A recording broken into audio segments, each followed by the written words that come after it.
நேர்களே, இன்றைக்கு தமிழ்நாட்டில் 2 வாகனம் ரெடியாக இருக்கிறது.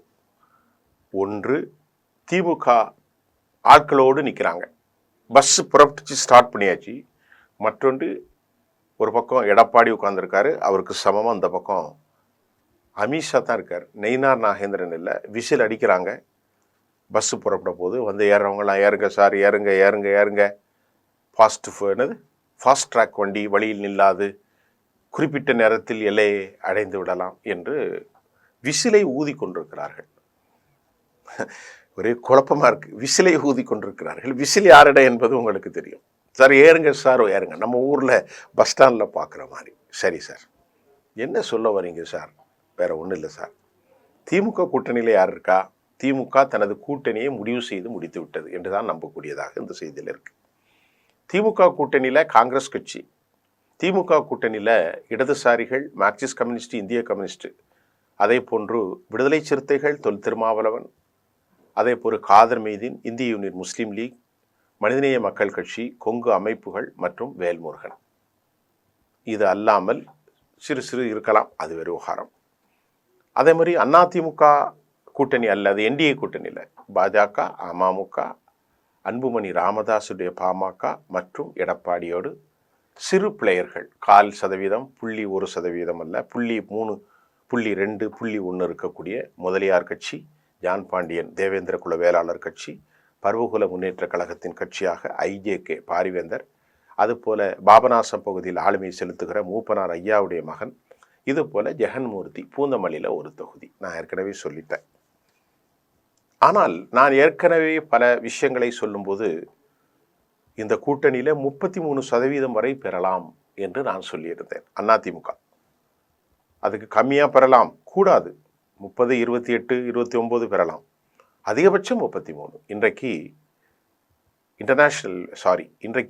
நேஷனல் சேனல்களில் அவங்க போட்டது அதிமுகவுக்கு 33%. நான் ஏதாவது தப்பு சொல்லியிருந்தேன் அப்படின்னு நினச்சா நீங்கள் முன்னாடி போய் ஜெம் டிவியினுடைய காணொலியை பாருங்கள். 33% சொன்னேன். இன்றைக்கி அதை தான் சொல்லியிருக்கிறார்கள். அதிமுக அதிகபட்சம் 33. இப்போ திமுகவில் முக்கியமான பிளேயர்களாக அவர்கள் எதிர்பார்த்திருப்பது தேமுதிகவினுடைய அம்மா.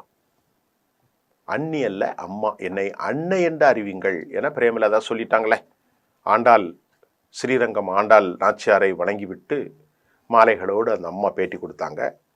அவருடைய மகன் விஜய பிரபாகரனும் அருகில் நின்றார். என்னன்னா, அநேகமாக இன்றைக்கு நமக்கு கிடைத்த செய்திகள், தேமுதிக திமுக கூட்டணியில் ஏற போகிறாங்க. இப்போ இவங்களை ஏறி வண்டி ஸ்டார்ட் இருக்கு, அவங்க பையை தூக்கிட்டு இருக்கிறாங்க. அநேகமாக இன்று அல்லது நாளை ஏறி விடுவார்கள். எல்லாம் பேசி முடியப்பட்டு விட்டது. உறுதியான செய்தியாகத்தான் நான் உங்களுக்கு தர முடியும். அவங்க 18 சீட்டு, விஜய் பிரபாகரனுக்கு போர்ட்போலியோவில் பங்கு, சுதீஷுக்கு ஒரு எம்பி சீட்டு, தொகுதிக்கு 10 ரூபா. 18 தொகுதினா 200 இல்லது 18 ரூபா எங்களுக்கு வேணும். தொகுதிக்கு 10 ரூபா கொடுத்துருங்க, செலவுக்கு, வழி செலவுக்கு பணம் வேணும் இல்லை, காஃபி குடிக்கிறதுக்கு, அது மாதிரி அப்படின்னு அந்த அம்மா கேட்டாங்க. எடப்பாடிட்டையும் அதே இருக்கு தான். ஆனால் உலகத்திலே ஒரே நேரத்தில் சித்தாந்தமும் இல்லை, கோட்பாடும் இல்லை, ஊழலும் இல்லை, வரையறையும் இல்லை, பாலியல் பலாத்காரம் இல்லை, வரம்புகளும் இல்லை, சட்ட ஒழுங்கு கெட்டது என்றெல்லாம் பேசிக்கொண்டு திமுகவோடும் பேரம், அதிமுகவோடும் பேரம். அரசியலில் இதெல்லாம் சகஜமப்பா அப்படி சொல்கிறது எவ்வளவு பெரிய உண்மை. அது அன்றைக்கு நாமெல்லாம் சிரித்தோம், கவுண்டர் பண்ணி சொல்வதை. இன்னைக்கு தான் உண்மை. ஒரே நேரத்தில் எடப்பாடியோடு கூட்டு, ஒரே நேரத்தில் ஸ்டாலினோடு பேச்சுவார்த்தை. கடைசியில் எந்த கப்பலில் ஏறலாம், எந்த வாகனத்தில் ஏறலாம், எந்த விமானத்தில் ஏறலாம், இதுதான் அவங்க ஏறிட்டாங்க. அநேகமாக திமுகவில் கூட்டணி உறுதியாகிவிட்டது. எடப்பாடி என்ன சொன்னார், ராஜ்யசபா தர முடியாதுன்ட்டார். முதல்ல 9 தொகுதி தருவண்டார். திமுக 5க்கு மேலே தரமாட்டோன்னா இவங்க 5 தான் நானும் தருவேன், 6 தான் தருவேன், ராஜ்யசபா தரமாட்டேன் அப்படின்ட்டார். செலவுக்கு பண்ணலாம் நீங்கள் தான் பார்த்துக்கணும்னு சொன்ன மாதிரி தெரியுது. அது தெரியல. ஏன்னா என்டிஏ பொறுத்தவரை பணம் ஒரு பெரிய பிரச்சனை இல்லை சார். ஒரு 100 ரூபா கொடுக்குறது என்ன பெரிய விஷயம் உங்களுக்கு? தொகுதிக்கு 10 ரூபான்னா 100 ரூபா தானே. ஒரு 18 தொகுதினா 150 ரூபா டக்குன்னு கொடுத்துட்டு போயிடுவாங்க. ஒரு ஃபோன் பண்ணியாச்சுன்னா வேலை முடிஞ்சு. டெல்லியிலேருந்து வருவாங்க, குஜராத்லேருந்து வருவாங்க, வந்து டக்குன்னு கொடுத்துட்டு போயிடுவாங்க. அப்போ செலவுக்கு வச்சுக்கிடுங்க அப்படின்ட்டு. அதனால் இந்த விஷயம் அவங்களுக்கு பிரச்சனை இல்லை. அப்போ எந்த விஷயம் பிரச்சனைங்கிறத நமக்கு தெரியவில்லை. அதிமுகவில் அவங்க சேரலை. இப்போ அவங்க திமுகவில் சேர்ந்துருக்கிறாங்க.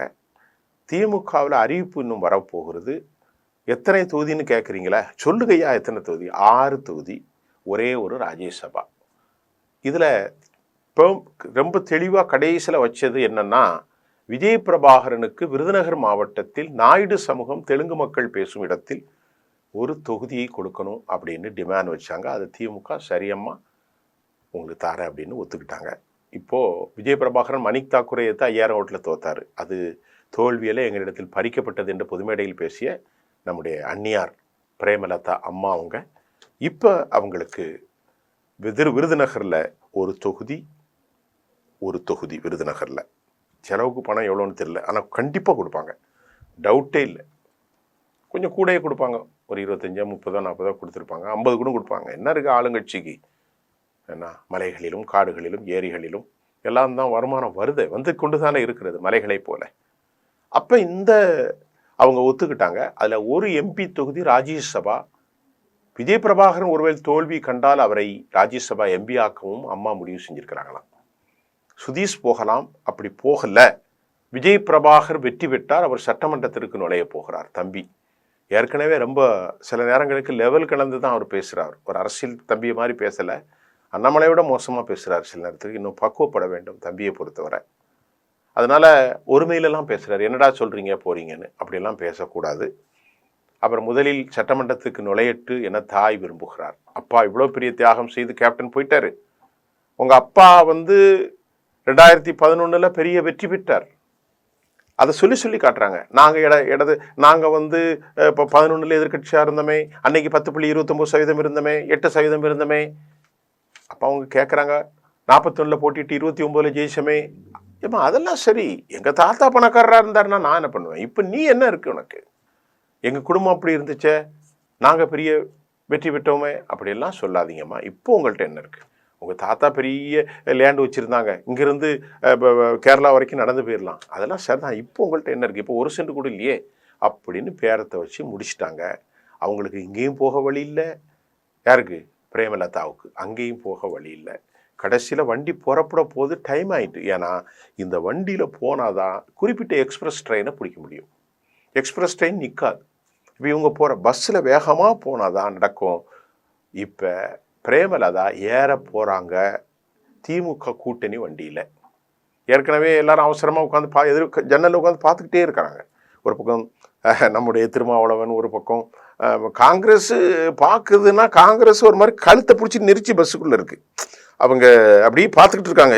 சத்தம் போடாத, வெளியே போயிடாதா, போனால் ஜார்க்கண்டில் ஏற்பட்ட நிலைமை தான் உனக்கு ஏற்படும், ராஜஸ்தானில் ஏற்பட்ட நிலை தான் ஏற்படும், இப்போ எந்த ஊரில் ஏற்பட்டுச்சு, மகாராஷ்டிராவில் ஏற்பட்ட நிலை தான் வரும், பீகாரை விட மோசமாக போயிடுவா அப்படின்னு அவங்கள சொல்லி வச்சுருக்காங்க. அதனால் இந்த செய்தி பின்னால் சொல்லிடுறேன். ஏற்கனவே நேற்று சொல்லிட்டேன்னு நினைக்கிறேன்.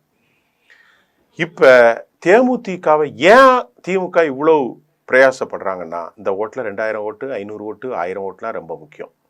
ரிஷிவந்தியம், திண்டிவனம், ஈரோடு, விருதுநகர் மாவட்டம், கடலூர், கோவை, இங்கெல்லாம் ஒவ்வொரு தொகுதிக்கும் நாயுடு சமூக ஓட்டு நிறைய இருக்குங்க.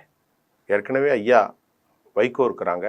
ஐயா நம்ம இவங்களும் வந்துட்டா ஒட்டு மொத்தமாக தெலுங்கு பேசும் மக்கள் அனைவருடைய வாக்குகளும் திமுகவுக்கு கிடைக்கணும். இதை உலவைக்கக்கூடிய நம்ம சீமான் ஏதாவது பேசிக்கிட்டு இருப்பார். அதனால் திமுக இப்போது வலுவான நிலையில் இருப்பதாகவே நாம் பார்க்கிறோம். இதில் பரிதாபத்துக்குரிய 2 பேர் தான். ஒன்று பெரியவர், பாவம் உட்காந்துக்கிட்டே இருக்காரு, மாம்பழத்தை கையில் வச்சுக்கிட்டு. பிள்ளையும் கூட தான் எடுத்து வளர்த்து சீராட்டி பாராட்டி வளர்த்த பிள்ளை 87 வயசில் என்னை இப்படி ஆக்கிட்டானேன்னு அவர் கவலையோடு இருக்கிறார் பெரியவர். டாக்டர் இப்போ நன்றி என்பது அரசியலில் இருக்காது. எடப்பாடிக்கு என்ன நன்றி இருந்துச்சு? அது அரசியல், அப்படித்தான் அவர். அதே போன்று பெத்த தகப்பனே கீழே ஒதுக்கி விட்டாயிரா அப்படின்ட்டு 87 வயசில் வயதானவர் தன்னை யாராவது அழைத்து கொள்வார்களா என்று காத்திருக்கிறார் பஸ் ஸ்டாண்டில். பக்கத்தில் காந்திமதியும் கோப்பா மணியும் அருள்மணியும் உட்காந்து ஐயா ஏதாவது சாப்பிடுங்கன்னு சொல்கிறாங்க. இங்கே நம்முடைய Thirumavalavan no no no no ஏற்றவே முடியாது. ஒரு கண்ணில் வெண்ணெய், ஒரு கண்ணில் சுண்ணாம்பு இல்லை. சனாதனம் அதே போல் சாதியம், 2க்கும் அலவுட் இல்லை. ஐயா மீது நான் ரொம்ப மதிப்பு வச்சுருக்கேன், இங்கே ஏற முடியாது.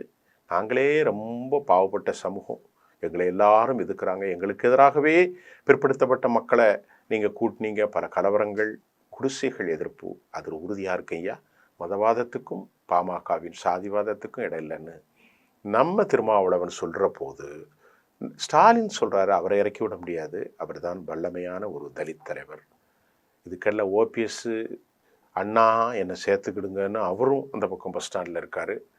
இவங்க வண்டி புறப்பட போது விசில் ஊதியாச்சு, கதவுகள் இழுத்து மூடப்பட போகிறது. அந்த பக்கம் அதிமுகவும் ரைட்.